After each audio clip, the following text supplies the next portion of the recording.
Blog Talk Radio.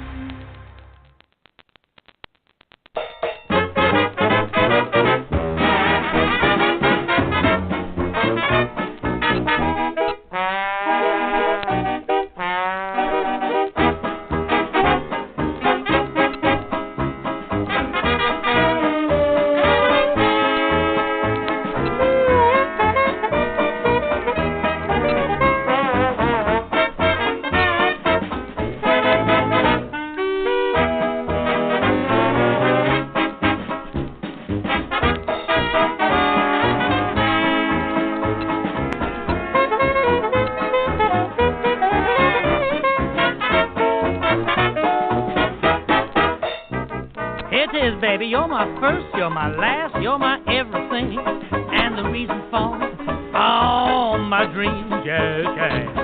You're my sun, you're even my moon and my guiding star, my kind of wonderful, and that's what you are, yes, baby, I know there's only one like you, honey, 'cause I also know something else they couldn't have made too, not you. Yes, you're my reality, and I'm lost in a dream. You're my first, you're my last, you're my everything.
Good evening and welcome to this Monday, the 5th of March edition of the Old Dominion Libertarian.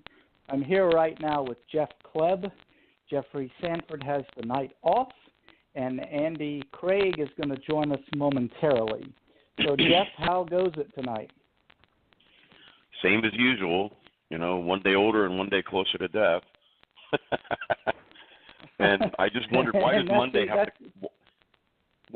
have to come so early in the week, Yeah, why? So we got a lot going on tonight. Our guest is going to be Nickolas Wildstar, the Libertarian Candidate for Governor of California, and I trust that you had a chance to check out his website, Mr. Kleb. I did.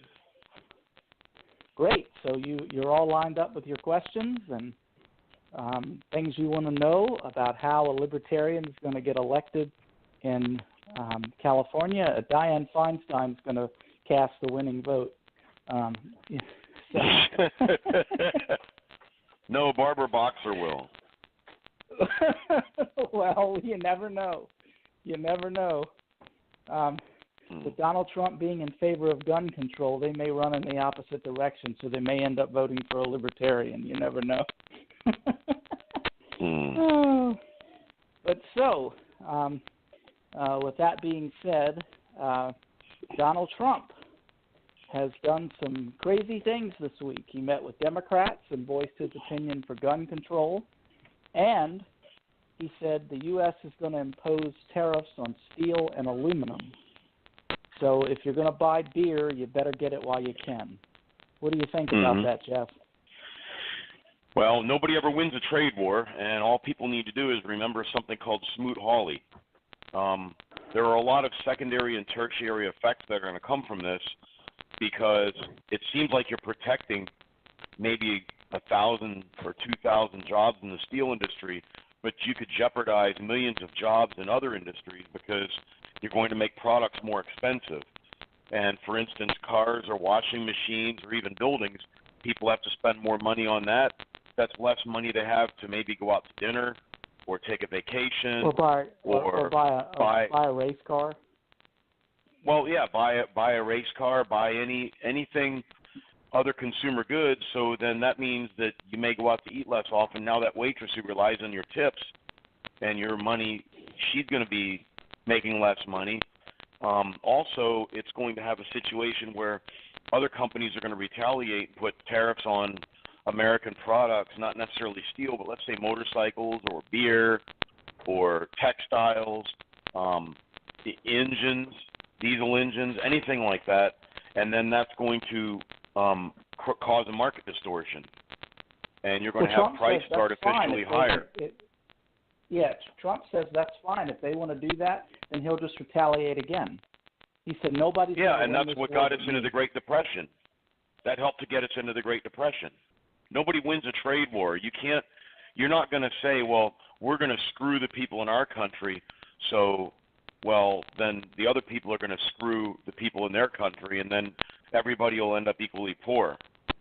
It almost sounds, Donald Trump, in that regard, he sounds almost like Bernie Sanders. Well, that sounds like something Bernie Sanders would say. What do you think about the argument that a lot of Trump supporters are making, that he's calling their bluff, that he announced the tariffs early so they would quake in their boots and they would relent and do what he wants them to do? Well, that's a bad way to play the game, because that's going to just make him... But he wrote a whole book about that, though. Oh, The Art of the Deal. The Art of the Deal. This is taken right out of... If he's actually doing that, then he's following through on what he said in his book. So you think he's trying to snooker him? Well, I don't. I think he has no clue about anything, and he's just, he's like, no. Hey, I hate to say it, but it's like Ronnie Millsap trying to drive a car on the freeway. That would be an interesting sight. Although he could probably drive better than half the people in Virginia. Yeah. But,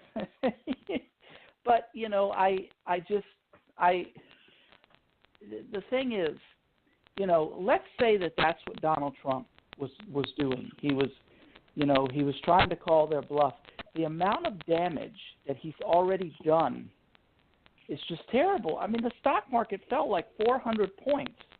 I mean, you don't screw with people's livelihoods that way to make a point to other countries unless you're just batshit crazy. Well, look at what happened with the auto industry when we put tariffs on imports. Did General Motors, Ford, and Chrysler lower their prices? Did it make anything more affordable to consumers? No, not at all. It just made them, they pocketed the money, they had less competitors, and they could build crappy stuff and people would still buy it. And the Japanese had to kick our auto industry in the teeth before they turned around and started building things better. And then the Japanese now, they build stuff here too. Well, the thing that I was talking with someone else about today is the fact that cars can't be brought into the country, into the U.S. from other countries for like 25 years after they're manufactured. Well, that's not really, no, that's not true. You're thinking of gray market vehicles that are not made to U.S. specifications. We import cars here every day, but you're talking about an item, a gray market car, one that was not U.S. spec. Yes, it's 25 years. My son has a friend who has right-hand drive. It's a Nissan. I think it's not a Skyline. It's another one, but it kind of looks like a 240 SX. It's a right-hand drive car meant for driving on the left as they do in Japan. It's a Japanese domestic market vehicle, and it doesn't have some of the safety specifications that are required in the United States, like airbags and bumpers and things like that. And he had to wait 25 years before he could bring it here. Yes, you're right about that. Exactly, he did. But there are all sorts of other things aside from that we as a country put on cars that are coming in here from other countries. And I'm not just talking about General Motors having a plant in Peru or Belize or somewhere like that. I'm talking about actual car companies that might make a car to U.S. specifications that aren't based in the U.S. and they want to bring a car here. They can do it, but we have a lot of barriers involved in that. And if you're a U.S. auto manufacturer, you're going to love that. You're going to want more of that. I mean, there was a guy on YouTube one time that worked for General Motors, and they were asking him about a car that was made by some European car company, and they had made a bunch of models to bring into the United States, but once they got here, they were so costly that nobody was buying them, and they were very fine cars. I don't remember what they were, but they were saying, they can't sell them because of all the stuff that's piled on top of the cost of the car for them to be You're able probably to bring referring it to the Skoda. You're referring to the Skoda. I believe it's Probably. a Czechoslovakian car. But I don't know. It's been a while since I watched it, but nonetheless, the General Motors guy was basically saying, well, we don't want that to go away, because as soon as these other car companies are in other countries are able to make cars and bring them here cheap, people are going to start buying those, and they're not going to and they're not going to exclusively buy ours.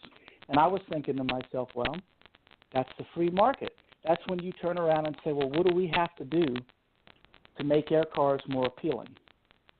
Well, don't forget, there are other countries that put restrictions on our vehicles too, and they have tariffs on our cars. For instance, China, and they can build a Buick in China and bring it to the United States as long as it meets our specs. And I don't believe there's an import duty on it. But if we build a Buick here to take the Buick to China, there's like a 20% duty that the Chinese government puts on it, made in the United States. That's why Buick builds more cars in China than they do here.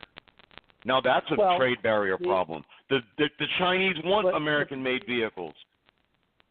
But the thing is, regardless of what other countries do, doesn't matter if they put 50 tariffs on a product, we shouldn't be putting any tariffs on a product. Tariffs we should get them to reduce the tariffs on ours. We need to get them to reduce the tariffs on ours. I got another example for you. Even if they won't reduce the tariff, we shouldn't be putting tariffs on things. I mean, that's just not a good idea. Well, then it's not free trade. That's my opinion. And it's free trade. It's not free trade when the government gets involved. Period. And so what about Airbus? Stay out of it. What about Airbus? They subsidize the company of Airbus, and we don't subsidize Boeing. So then Airbus, it makes our products artificially more expensive than theirs. See, that's a backdoor tariff. There's a lot of weird shenanigans that go on just besides tariffs. I got another example for you. There's a car called a Ford Fiesta. You're familiar with it, correct? Oh yeah, they my built mother them here had in the United one States many years ago. Okay. Well, that's the old one that looked like a Volkswagen Rabbit, but the new Ford Fiesta came out in the U.S. market in 2011, 2012, and they make one here in the United States. They build them here too, but they make one that has a 3-cylinder, I believe it's a diesel engine. It gets over 60 miles to the gallon. They build it here in the United States, but you can't buy one. Okay? Now, there's some government regulations involved because the way we do emissions testing, they do it in emissions per just regular tailpipe emissions. They don't do it in emissions per mile. So the vehicle looks like it has more emissions than it really does, so it can't pass the emissions regulations here. Whereas getting that many miles per gallon, it actually pollutes less than a bigger diesel engine does, but the bigger diesel engine is considered by the EPA to produce less. It's because of bureaucratic mismanagement. And so it's not just tariffs, there are other regulations that we can't sell that product here. And I know there are people in the United States who would easily buy a car that's built here that gets 63 miles to the gallon, but because of the EPA, they can't buy it. Ford can't sell it to them here. Well, Ford also can't sell you the Ranger here. The Fiesta was sold here for a while in recent years. It is sold here, but you can't get the one with a 3-cylinder diesel engine. That's what I'm saying. You can buy the car here, but you can't get that engine in it. It only goes to the European market and the Asian market. Because of the way they do emissions testing here, they measure it in strict tailpipe emissions per gallon of fuel, but not per mile. So the emissions per gallon is higher than the emissions per mile because the car gets so many miles to the gallon. Whereas realistically, you pollute less when you drive that car because you're burning less fuel, but your emissions per gallon are more, but it burns fewer gallons. It's just a bureaucratic rule that makes no sense. And there's probably somebody somewhere who lobbied for that legislation or that rule to be in there, and it never went through Congress. The EPA made that rule, and that's causing people not to be able to buy the vehicle of their choice. And it's made here. It's built here. They don't even have to import it. They can only export it. It's just asinine, you know. So it's not just tariffs. It's other regulations and things that create market distortions that prevent something from getting to the market. Or that, you know, if you have a company who makes good cars, it costs them so much money because they have to crash test them and do all these other things. And I kind of get the logic behind that, but it's not worth it for companies to do that. It keeps products out of the market, which cuts down on competition and cuts down on the consumer choice. So it's more than just tariffs. But we do need to get other countries to reduce their barriers to our products because everybody wants access to the U.S. market. Yeah, everybody wants access to the U.S. market, but they want to keep our products out of their market. Well, that's not fair. That's totally unfair. You know, you want fair trade. You hear all these left-wing people talking about fair trade. Well, that's the first place to start. Although what they mean by fair trade is something different than what you and I would think of as fair trade. Their definition of fair trade is totally different than ours. Well, the United States government should get out of the business of dealing with trade. And what I mean by that is if General Motors wants to sell their cars in Pakistan, they should be allowed to do it, and the government shouldn't say a damn thing about it. If Cadbury eggs, the little things you get at Easter, if they want to open up a shop in Czechoslovakia or wherever, and they should be able to do it, and the U.S. government should not be getting involved. The problem is the U.S. government gets involved, and they say, well, this country has a tariff on us and this and that. And, you know, these companies should be able to work together, and if some other country doesn't want to play by our rules, then our company should be the one to say, well, we're going to pull out and not do business with you until you even the playing field, not the U.S. government. I know that's well. The only problem is when you have certain companies that are behind making the playing field uneven. You have companies who lobby for restrictive trade policies. That's life. That's and it's never going to be free trade as long as the government is involved and they're deciding what can happen and what can't. That's not free trade. That's government-imposed trade. Well, you also have government-imposed trade where you have private businesses that have corrupted the government, like ConAgra, Archer Daniels Midland, and people like that who have corrupted people like Charles Grassley and another one from out there, I can't recall his name, but they forced the mandate for ethanol in the fuel. And yes, it's government regulation, but that regulation was brought about by private companies, and then the leftists will say, well, that's capitalism. No, that's not capitalism, that's cronyism. Capitalism is me being able to decide whether I want ethanol in my gasoline. I don't. I want it in my liquor cabinet. Cronyism is where a private company gets the government to force me to use ethanol in my gasoline, even though it cuts on my fuel economy and can possibly damage the engine in an older car. See, that's cronyism. But they'll say, well, that's capitalism. No, that's cronyism. I don't think people really capitalism doesn't mean the same thing to people that it means to me. You know, cronyism is not capitalism. I just but we can't have it. You can't have it one-sided. Yeah. Well, we're going to get to our guest now, and hope that Andy Craig joins us in just a moment, because I know he's got a lot of questions he wants to ask, as always.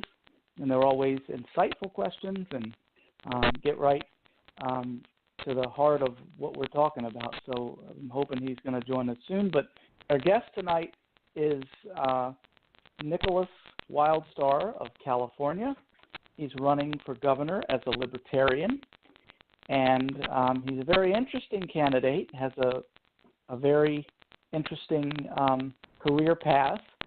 As far as I can tell, he's never been a politician before, so he gets an A+ in that category from me.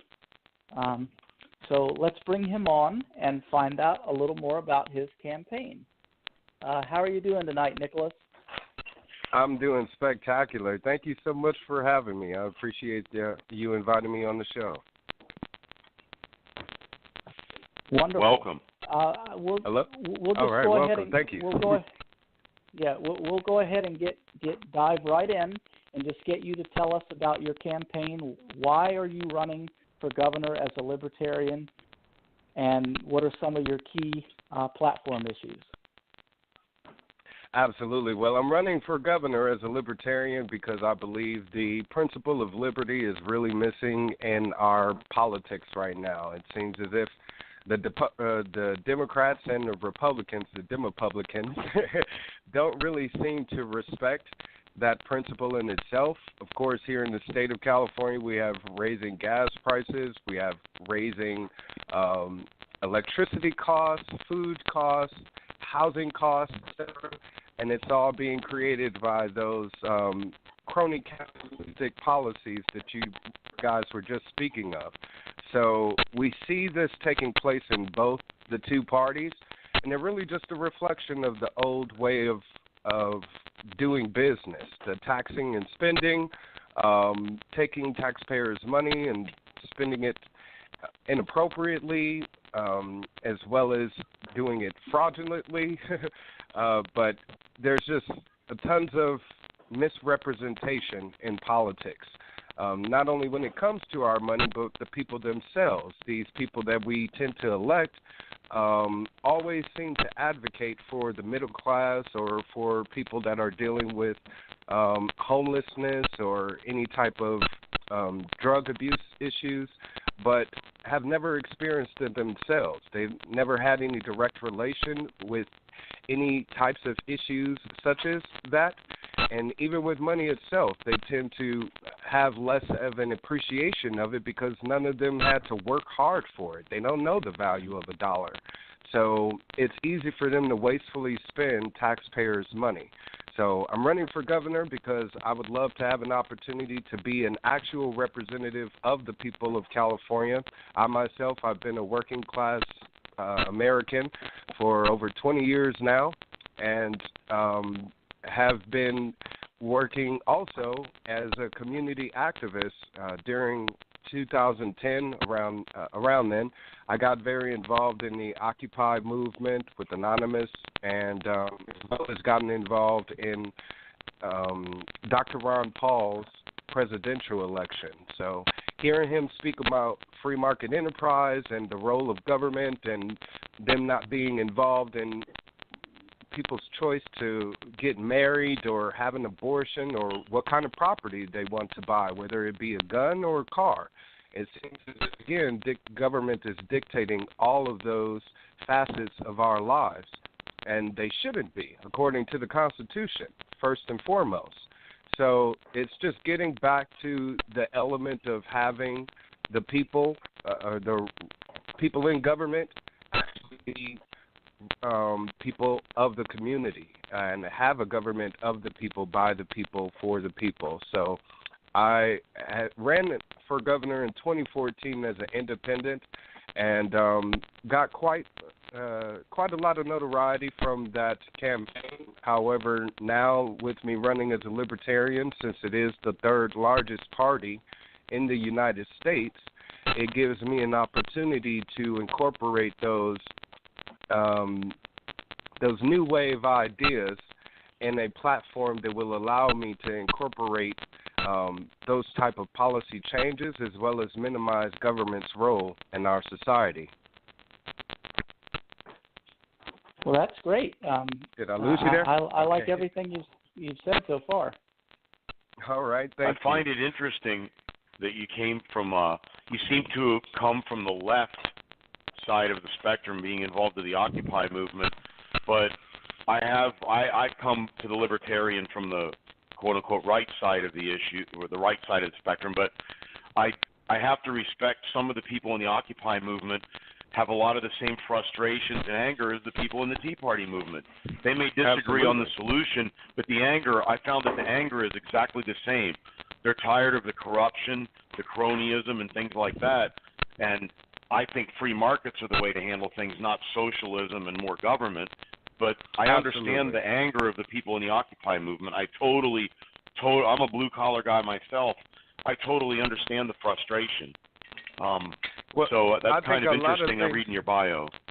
Oh, great. Okay. Well, I think one of the things that people aren't really too familiar with about the Occupy movement is it kind of broke off into this democratic socialist group that became supportive of Bernie Sanders and socialist ideals, thinking that government should pay for everything and education should be free as well as health care, etc. But then also at the same time you had those people that actually knew the truth and did their homework and found out about free market enterprise and how money policy works and understands how economics actually works in our country. So we know better, and we understand that pretty much the best way for us to accomplish having lower prices for food or gas or electricity or rent even is to get government out of those industries. And I actually moved out to California from Milwaukee, Wisconsin, to pursue a career in music, and got quite a bit of notoriety doing that as well. My first album, The Real, has been distributed worldwide. It's now available on Pandora, iTunes, Amazon, etc. And one of my songs is in the movie Scary Movie 4. And I just created a new album, which I'm hoping to use as a way to connect with the people of the community and the people of the state of California, to let them get to know their candidate in a more entertaining way and a more thorough dynamic of what I would like to say to them, just straightforward. And that's because a lot of the politicians running, they promote demagoguery, they use a lot of fear-mongering, but they don't really get down to the bottom of what is really the problem. And the majority of them tend to get down to money, whether it's homelessness, whether it's, rising costs for housing, rising costs for health care, et cetera.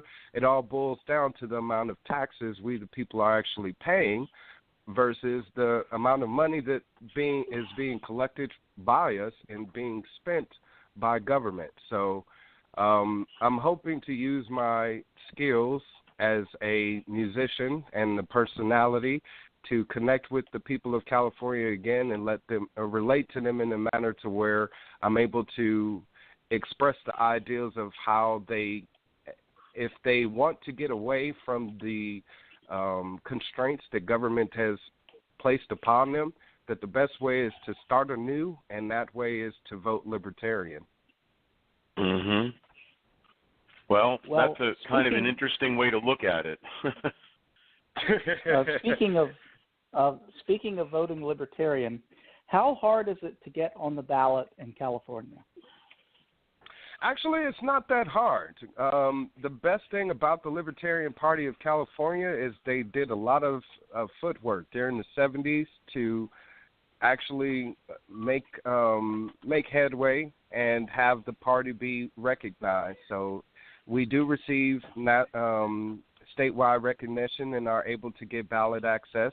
However, each candidate's campaign is independently funded because the Libertarian Party doesn't take any special interest monies per se. We don't have the tens of millions of dollars that the Republicans and Democratic Party tend to have to throw away wastefully on their candidates. For instance, here in the state of California, which is a blue state, you have the Republican candidates now being propped up by the Republican Party, only to know that they're going to fail. They're not going to have an opportunity to win, especially with factoring in Trump, etc. They're not going to have an opportunity to win the majority of the people in the state to overcome the democratic system that has been in control. So because we do have a top two contender state, which is a recent law that was just passed back in 2010, it's a primary that will allow all people to run, no matter what your party is, but the top two candidates to get the majority of the votes, popular votes, end up proceeding through to the November election. So it's a possibility that we could either get two Republicans or two Democrats, more than likely, to win the majority in the June primary, which means come the general election in November, everyone will be stuck to choose between those two. So that's pretty much the uphill battle that the Libertarians face here in the state, is just first being able to get over that first hump of being able to connect with voters and let them know that there actually is a party that will best serve you.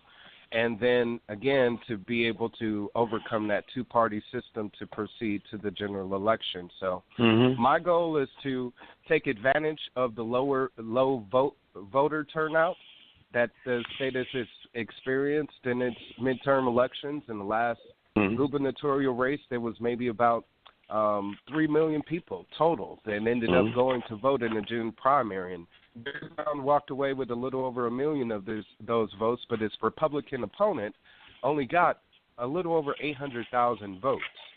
So with the top two gubernatorial candidates being from the Democratic Party, it's again a strong likelihood that they can end up garnishing probably about 1 million votes between the two of them.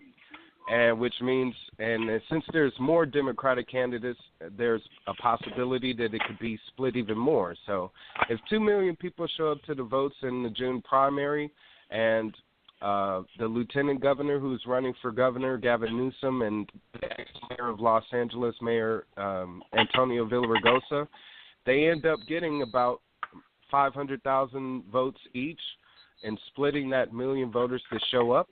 The other 1 million voters that show up will go to whoever else is on the ballot. And since a lot of people in the state that I've been speaking to are pretty much fed up with the two-party system, and they're fed up with the Democratic control that has created the largest poverty level in our entire nation out of this state. Although we collect the most in tax revenue, they see it as being a government that is incompetent. So they want to get away from it all, and they're not going to be able to pull enough, Republican voters. So I'm, again, encouraging everyone in the state, if you want to get rid of the two-party system and do something different, you have to vote different. In this case, it would be to vote Libertarian. Excellent. I had a question on you said you wanted to abolish, you favor free choice. And it said you wanted to abolish registration of private property. Well, in a state like California, how do you do that? Do you mean not have to register your vehicle? Precisely. I mean, okay, so if you don't register you mean like no license plates on a vehicle? No, You're welcome to do so if you want to voluntarily, but it won't be mandatory. If I want to put on my car private property, then I would have an opportunity to conduct my vehicle and drive it without being under jurisdiction from police. Our police department is enforcing policies that should not be. When it comes to commercial law should only apply to commercial businesses or commercial drivers. So in the case of a driver's license, if I'm issued a commercial driver's license, then I should be only using that vehicle for commercial purposes. So that would be a truck driver, a bus driver, someone using the vehicle to make money. Other than that, it's private property. So if I decide to drive my car down the street with no license plates, without having a seat belt or any of that matter, it shouldn't be anyone else's business except for mine. If I wanted to insure my vehicle. Okay, what about insurance and what about having a driver's license? I was just about to say, if you wanted to insure a vehicle, you're welcome to go to an insurance company and provide them with your VIN ID number, which would be a chance for you to register your vehicle, which you're doing with your insurance carrier now, only the government isn't involved. It's not making it mandated, which is something new here in the state. It was new to me when I first moved out here from Wisconsin because we didn't have those laws up until 2010 when insurance lobbyists pretty much pressured the officials in the state of Wisconsin to pass those types of laws. So there was a time when we used to drive cars before insurance was mandatory, before you needed to have a license plate, before you needed to be issued a license. I learned how to drive from my parents. My father taught me how to drive when I was 9. Okay? So I was driving cars at 11 and 14. My mother would give me the keys and say, park the car in the garage. You'd drive around the block, waving to all of your friends, and then finally pull up in the garage 5 minutes later. So those were my first few experiences of learning how to drive. I knew how to drive in the snow at 14 years old, opposed to where people out here in California, they can't drive in the rain for the life of them. Some of them that is true. So you being issued a driver's license should only be between you and whoever is requiring that information. Government should not require that information. Your employer, however, what if you want to drive drunk? If you want to drive drunk, then you're going to have to deal with the repercussions of being an irresponsible driver. But people do that even with the driver's license, even with car insurance, and even with their vehicle being registered. So the amount of regulations isn't preventing people from being irresponsible. People need to start being grown-ups, start taking responsibility for themselves, and when you do something that harms someone, you're going to have to deal with the repercussions of that. So if anyone were to drive a car and hurt someone or, harm someone else's property or something like that, then they would have to pay for it. Yes, and but that's when the supposing police would get involved. You're driving a 97 Hyundai, and I have a 2018 Honda, and it's your fault, and you damage my car, but yet, you're unemployed or you don't have any assets or no money or whatever, and you injure me and my vehicle, how am I supposed to be made whole again? I'm playing devil's advocate, of course. I hope you realize that. But these are questions that people are going to ask of you. And, sure, trust no me, problem. I just had to deal with getting my car fixed because I got hit by somebody who did not have insurance. And I have to pay extra on my policy to pay for bastards like that. And it's happened to me twice in my life where I've been hit by somebody with no insurance. And nothing happens to them. They have no consequence. So I'm playing by the rules, and I'm making sure that I'm covered. And I also have a CDL, and when I'm at work, I have to have $1 million of insurance because of commercial vehicle. But there's all these, you're dealing with people who have to play by the rules and then other people who don't.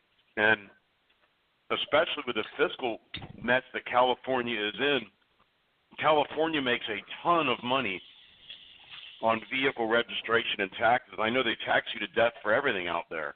Right. And, you know, I understand trying to make that easier, but you're just opening up a situation where, you know, people are going to put, even if you assume you got that passed in California where you could put a tag on your car that said private use, well, you're going to increase criminal activity because somebody could commit a crime and leave and everybody's car doesn't have a tag on it. You're not really going to know who it is.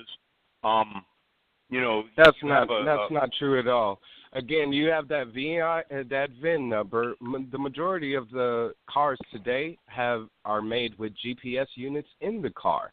It's just an improvement of law enforcement doing their job and actually doing investigative work to find those criminals. You're right. A crime could happen. Someone escapes the scene, but how often does that happen when police isn't still able to track down the vehicle, despite it being registered, despite there being a witness? So these rules and regulations aren't really preventing these crimes from happening. And we're seeing the same thing happen with gun control. Despite the amount of control that they're putting and restrictions on someone being able to protect themselves, you still have criminals who want to harm someone. So thinking that California is a fine example of that. Exactly. California gun laws, yeah. But then Of what course. would you do? How would you handle that if somebody's in California, your vehicle's not registered, assuming you can get that law passed, and then they drive into another state? What if they drive to Nevada? Well, then they have to deal with that other state. Exactly. And then because they know that what they're doing is, in the state of California, you are welcome to drive around and travel freely without having your right to travel be infringed. However, of course, other states have their own laws. There's states you can go across the border in Nevada and you can gamble. You can't do that here in California. You can go across the state into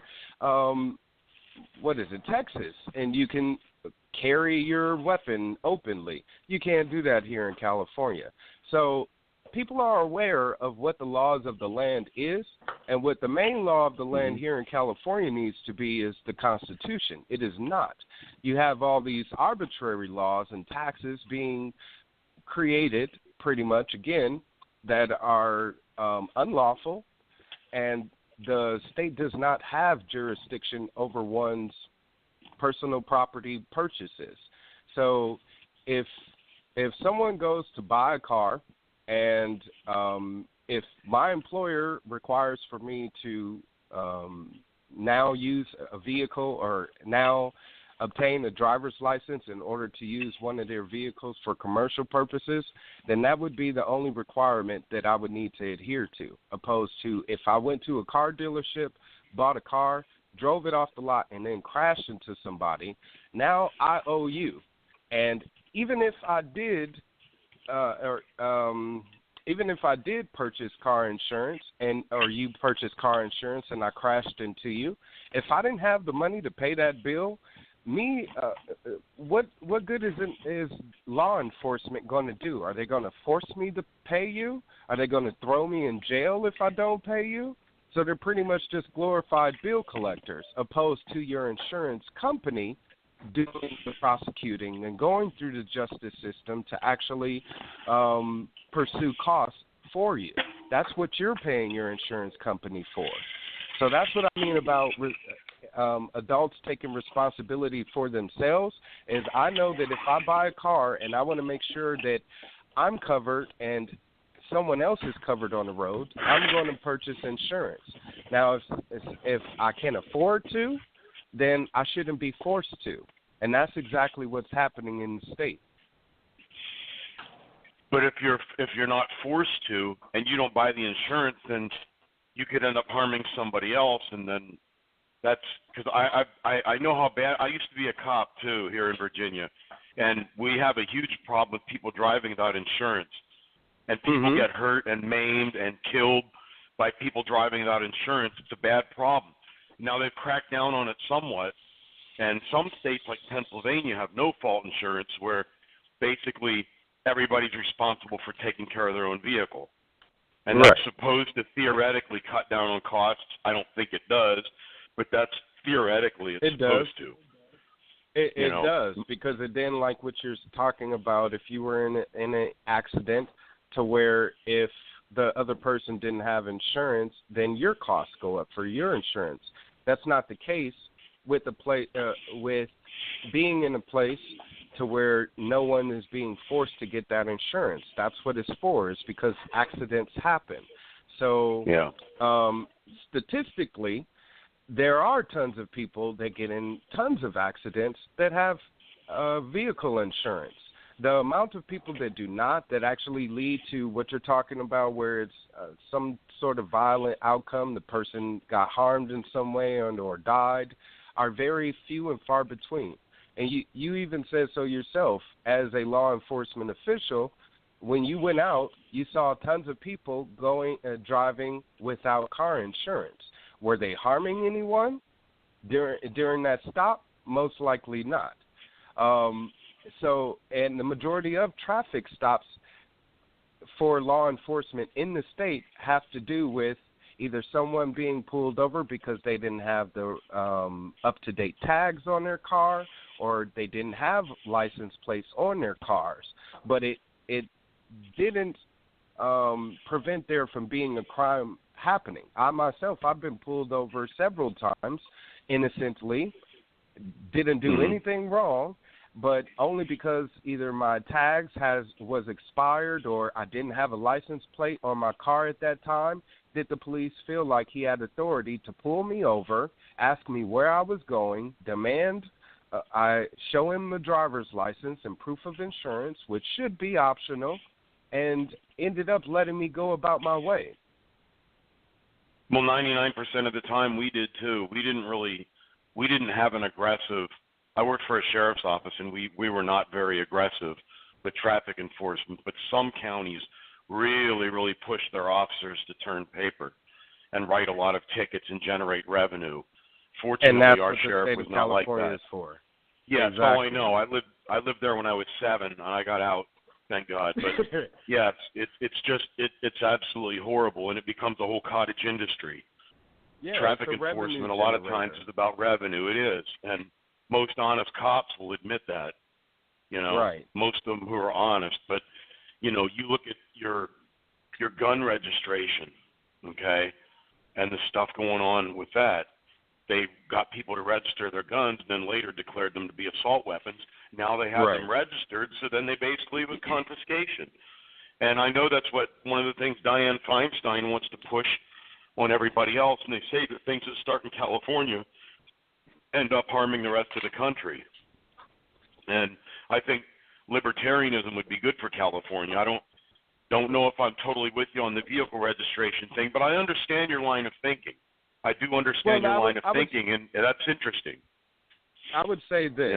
Everything that I'd like to do as governor will be in baby steps, only because I know the mindset of people. They're locked in this false sense of security, and they think that if you open the barnyard door, all of a sudden all of the foxes will come in, instead of going out and exploring the field for themselves and seeing that there are less threats than we think.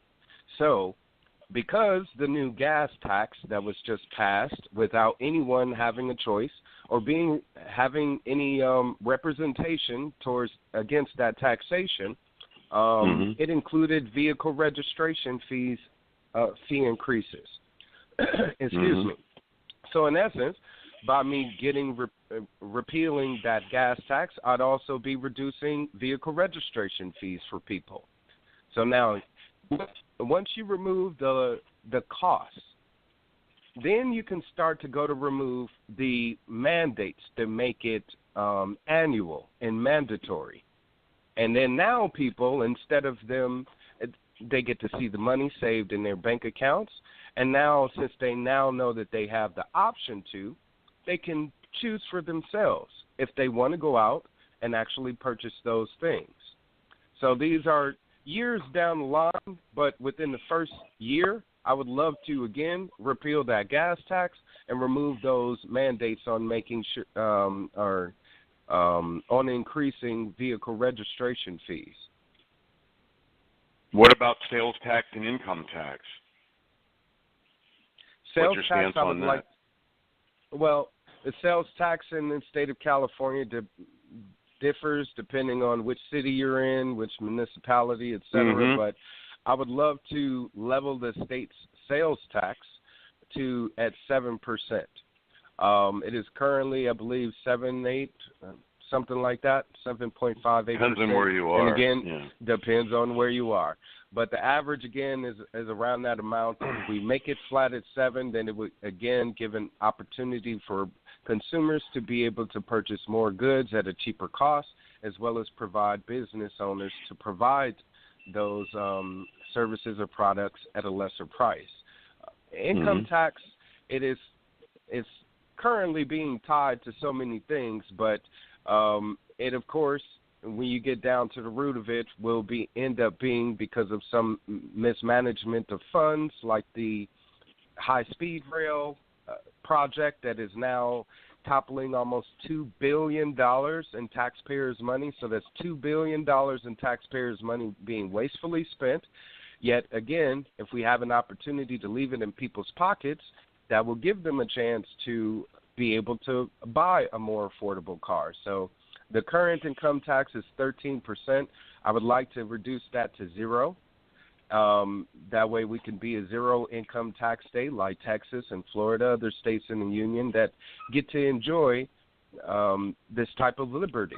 And I would love for the people of California, no matter what your income bracket may be, whether you're making $1,000 a month, $100,000 a month, or $1 million a month, you shouldn't be having your income taxed. And I believe by allowing the people to keep their money, the state of California will become wealthier. We're currently now almost the 6th largest economy in the world. There's a way we can move up that bar. And the way we move up that bar is allowing the people of California, its businesses, to become more prosperous opposed to its government, which is restricting it. And when you factor in the high cost for living, et cetera, pushes us down to number 11. So, again, there's ways to where we can remove that level of protection that is preventing us from being able to move up another level. And then you'd have to work on cutting spending as well. Of course. The two go hand in hand.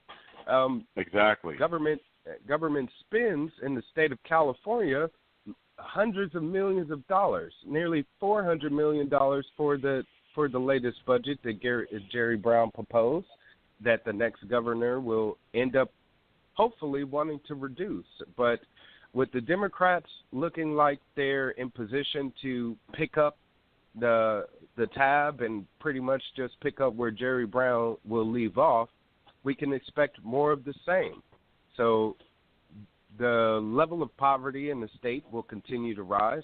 The level of tax revenue taken from the people in the state will continue to rise. But what also will rise will be the level of wasteful spending that we see throughout the state, like with people like Janet Napolitano, the UC president, who wastefully spent and threw away $200 million during the audit. They inquired about where it went, and she's not being compliant in assisting them. So these are just ways to where, again, if we cut the number of spending, cut the amount of spending, as you said, and allow people to keep more money, then we'll see a substantial amount of growth in the state economic-wise.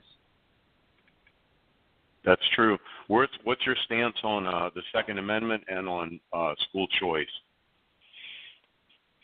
Well, with the Second Amendment and as well as school choice, I would just say I plan to uphold the United States Constitution and allow the people to choose for themselves, and every right protected in the Constitution that the government should be respecting, like their right to protect themselves and bear arms.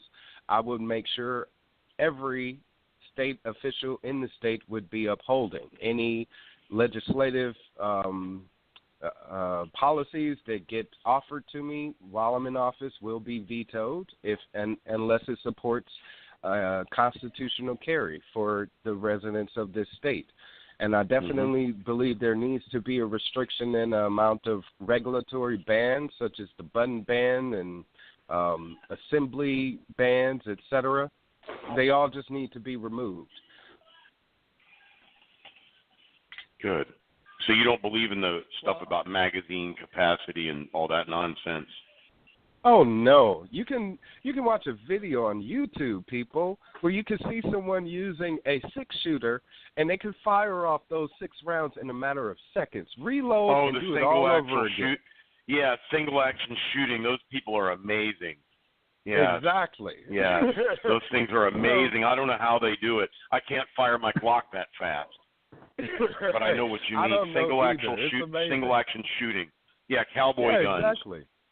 So the magazine capacity isn't preventing a crime from being any more violent than it would be if it were any other type of standard weaponry. I believe the gun culture itself, the embrace of it, and the revelation of it just kind of needs to be changed. We need to start appreciating life more, appreciating one another more. Show more communal acts amongst each other. Then maybe in which case we may want to get away from wanting to harm each other in any way, whether it be with a gun, a knife, a bat, or with words.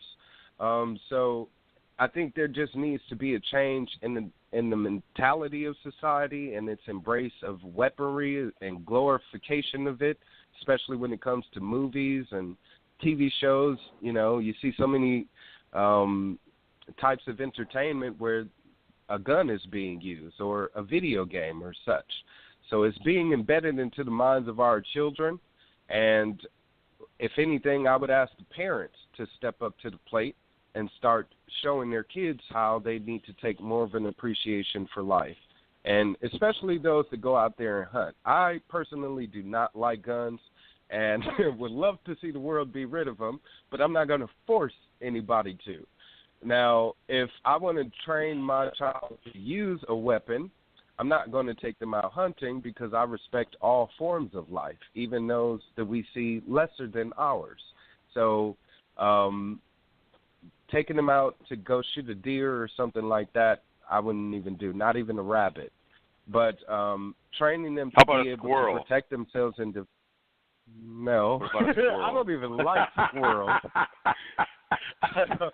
I don't like seeing them around trees, and I don't want to see them on the barbecue pit neither. I mean, I'm from Wisconsin, so I've seen barbecue squirrel, and it does not look delectable at all. But if that's your choice, fine. You know, there's people I've met out in Palm Desert to eat rattlesnake, and I don't want any of that, you know. But, you're fine to do what you choose, and I think that's where government has gotten out of control as well, as attempting to dictate all of our choices, whether it be, you know, what kind of weapon that we have or what school that we may go to. I don't think government should be involved in dictating where parents should be spending their school, sending their students, and any type of regulations for that school district should be left up to the parents of those students in those communities. So it's letting the powers that be left up to those locally, and then the state backing off and allowing the people of the state to live peacefully. Well, right now I just feel like I want to break out into a rendition of "I'd Like to Buy the World a Coke." Yeah, that sums up a lot of libertarian thought pretty well right there. That just basically, I think you just want to leave people alone. Exactly, and that's what the first thing that as a libertarian you swear to is to uphold the non-aggression principle, which I think we as people have naturally gotten away from. We've embraced being aggressive. We've embraced being offensive. So if we got to the point to where we started respecting each other and allowing each other to be individuals, as long as we're not harming anyone, then what business is it to anyone else? That's live and let live. Exactly. You know, I think you should be that running. we've I seemed to think you forget. should be running in. You should run in New Hampshire, not California. Well, I think there's a lot more people of California that feel exactly the same way and would love to see a lesser controlling government. They would love to see more money in their bank accounts. They would love to see more food on their plates and not have to pay $1 million for a 2-bedroom house in Simi Valley. You know, it's just ridiculous. So if we give them an opportunity to actually know that there's someone and a party, a political party, a group that is a political arm that's available to you to create these changes, then I think they'd be more excited to want to vote for whoever may represent that. And we know that the Republicans and Democrats, again, fictitiously present this to the public. So as a libertarian, I'm able to stand on that principle of liberty and have that be, you know, my cornerstone of where I start and end my my policies. Mm-hmm. Well, great. Well, Joe, do you have anything? Yeah, I do. Nickolas, what's it like to be a libertarian in California? What are your meetings like? Generally, how many people show up at meetings when you have them? And do you find that people, when they learn about the party in California, that they're receptive to it, they're ambivalent, or how do they react? Well, the Libertarian Party of California is quite broad. It spans throughout the state, Northern California, Santa Clara, Central California, as well as down here to Southern California. I stay in Orange County, and there's a small chapter here. I've been touring throughout the state, meeting with members throughout the state at their committee meetings, et cetera. And there tends to be an average of about 10 to 15 people at each group meeting. These are, again, paid dues member libertarians. You know, in the party, we have the little L libertarians and the big L libertarians. So the little L libertarians, the people that are registered libertarians in the state, we have nearly a 250,000 registered libertarians in the state. Not all of those are party members. So the people that actually are involved, that are volunteers, because, again, we don't have paid positions. Everyone's volunteering their time to advance the cause of liberty. So these are people that are hardworking, have families themselves, and that are taking time out of their day-to-day lives to make this happen. So they're very passionate, of course, and yet at the same time, there is a bit of a lackluster there, and that tends to stem from the amount of libertarians that have actually gotten elected. You know, it is a bit disheartening when you're running for such a cause and then you fall flat on your face. You know, you run in an election and you only get 1%, or you don't even make the ballot. I myself right now am facing having to pay $4,000 to get onto the ballot by Wednesday, or else the people of California won't get a chance to vote Libertarian or vote for me as a Libertarian in the gubernatorial race. So when it comes to bigger offices, bigger seats, they shy away from it. They're more supportive of those people that would like to run for a smaller office. So, but it is a restructuring happening here in the state amongst this party. You have a lot of older libertarians, as I said, those that were around, you know, when the party started here back in the 70s, versus the newer libertarians, those that are anti-government, anti-establishment, and here wanting to pick up where they left off, and are now picking up that torch of liberty.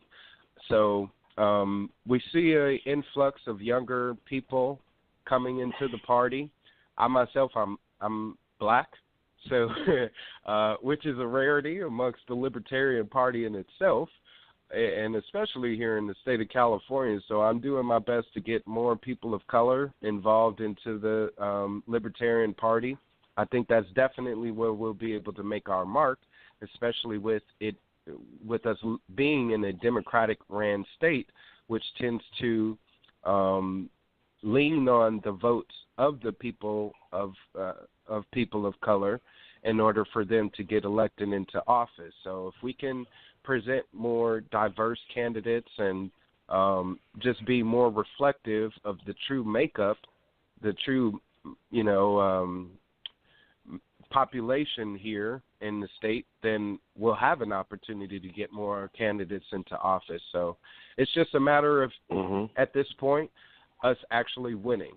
And I think that's the case with every libertarian group amongst the nation. Is we're going out there, we're pounding the pavement, we're talking to our friends and family about how we can become more liberated as people, about how we can live a life without taxation or government coercion or intrusion, yet we're not proving ourselves. The way we're going to be able to prove ourselves is by getting candidates not only on the ballot, but getting them into office. And that's going to take us rallying behind each other all over in order to push each other up this mountain. We can't expect each other to just do it alone. So there still needs to be a coming together and a galvanizing of liberty-minded people in order to achieve that. So, again, I definitely see that happening here in the state of California and would like, of course, every other state to follow suit as well. Wonderful. Well, what starts in California might go elsewhere. Right. Yeah, I would love to like stay to California. Oh, pardon me. I was going to say I would love to turn the state of California gold. It would be one of the first in the union, and I'm pretty sure with candidates like Larry Sharp, who's running for governor of New York, and absolutely Corey, who's running for governor of Texas, if we are able to turn our states gold, I'm pretty sure it'll be only a matter of time where the entire nation follows suit. Well, that sounds like a plan. And before you go, I would like to get you to tell our listeners how they can get in touch with you if they want to find out more about your campaign, or if they want to volunteer or donate money or donate their time. Just tell them how they can get in touch with you. Oh, yes, indeed. Well, please, definitely, anyone everywhere out there, visit my website, wildstar2018.com. That's WILDSTAR 2018.com. Of course, you can find out more about me as a candidate there if you live in the state of California. And also, if you do live in the state and would like to get involved as a volunteer, I am looking for people to get involved as staffers, help with phone banking, help with neighborhood outreach, just going door to door, talking to your friends and family, sharing information about me on social media. All of that stuff helps. And it's stuff that you can do for free. So you don't need money to help, as well as become active. We need more active people in the party. We can't just talk about the message of liberty. We actually have to be out there pushing that message and showing it in our day-to-day lives. So be an active libertarian. And also, of course, if you want to put your money where your mouth is, that would definitely help. Like I said, I'm looking to get on to the ballot. I'm in need of donations. The money mark is $4,000. So if you would like to donate, you're, again, able to do that on my website, wildstar2018.com. I'm also crowdsourcing through CrowdPack. So if you go to CrowdPack, that's crowdpac.com, and enter in Nickolas Wildstar or Wildstar, you'll be able to find me and you can donate there. But it's just a matter of everybody getting involved at this point. We can't sit around sitting on our hands any longer. We see the degradation of our country happening. We see the falling apart of our neighborhoods and our friends and our families and our own lives. So if we want to preserve our health as a nation and as a person, then we definitely got to start doing something different. And we got to start using preventative medicine. And that would be to change what we've done the harm that we've done to our country and get rid of the two-party system and bring in a new party. I heard that. Wonderful. Well, we've enjoyed having great. you on, Nickolas, and we'd love to have you back again soon, hopefully after you get elected and you're sitting in the All right, I governor's would love that. Yeah. So, all Yes, right. Well, thank indeed. you so much for coming on, and good luck with your campaign. I truly do appreciate it, and thank you, everyone. I can't thank you enough for listening as well as having me on to the show. So I appreciate your time and wish you all the best. And, of course, don't forget to vote Libertarian. Excellent. Good Thank luck, you. sir, and thank you for joining us. Thank you very much. You guys take care. Peace and blessings to you. Good night, sir. All right. Bye. Thank you. You too. All right, Mr. Kleb. Heck of a guy. I like him. Yeah. Very, very well spoken and articulated the libertarian principles extremely well. One of the best we've had that's done that. So almost makes you I want to didn't hear live any in California. statism. I didn't hear any statism at all. No. No, you didn't. So, well, I think that's going to do it for our show this evening. All right. We had a good guest, and sorry that Andy couldn't make it, but there's always next time. So, you have a good night, Mr. Kleb, and you too. We'll do it again at the end of the month. You take care. Talk to you later. All right. Good night.